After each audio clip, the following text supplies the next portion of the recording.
YCP నాయకులపై CM Chandrababu fire అయ్యారు. రప్పారప్ప ఏంటి అని చంద్రబాబు ప్రశ్నించారు. ఫ్లెక్సీ ఏర్పాటు చేసి జంతు బలి చేస్తున్నారన్నారు. ఇక ప్రజలను భయాందోళనకు గురి చేస్తున్నారని మండిపడ్డారు. వివేకా కేసు విషయాన్ని కూడా తప్పుదారి పట్టించారని అన్నారు చంద్రబాబు.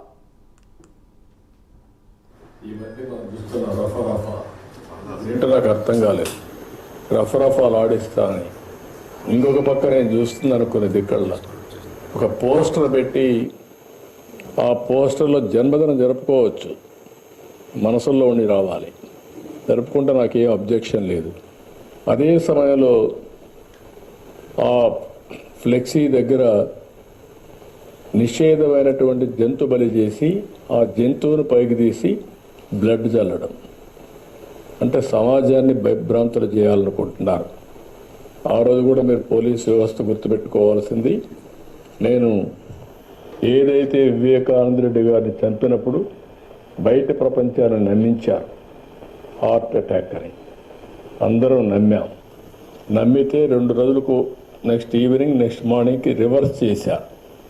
అంటే ఒక నేరస్తులు నేరాలు చేసి ఆ నేరాలు వేరే వాళ్ళపై నేయడమే కాకుండా ఓసారి దానికి ఎల్బీ కూడా క్రియేట్ చేసుకుంటారు. వీళ్ళు నేరాలు చేస్తారు, అప్పుడు ఎక్కడో ఒక విఐపీ దగ్గర ఉంటాడు. అంటే నేరం జరిగినప్పుడు వీటి మీద కేసు పెట్టనీయకుండా చేసే తప్పుడు పనులు ఇవన్నీ.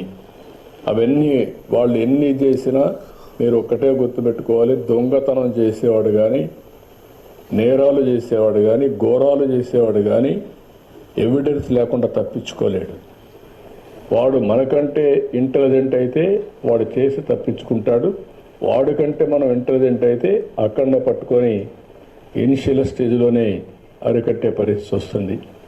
ఇది నేను ఇప్పుడు చెప్పడం కాదు, పోలీసులకి డీజీపీ గారు కూడా చాలాసార్లు మాట్లాడుతున్నాం. ఆ విషయం మనం ఇటీవల కాలంలో 3-4 ఇన్సిడెంట్లు జరిగాయి. బంగారుపల్లిలో ఒక ఇన్సిడెంట్ జరిగింది.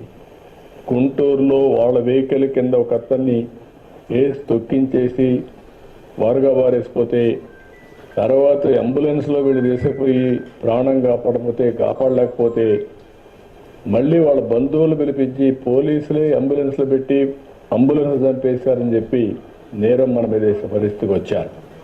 ఇలాంటి ఆటలు సాగనీయం, ఫర్మ్గా ఉంటాం. నేను ఒకటే చెప్తున్నా, ఎవరైనా సరే వాళ్ళ పని వాళ్ళు చేయనండి, నాకేం అబ్జెక్షన్ లేదు.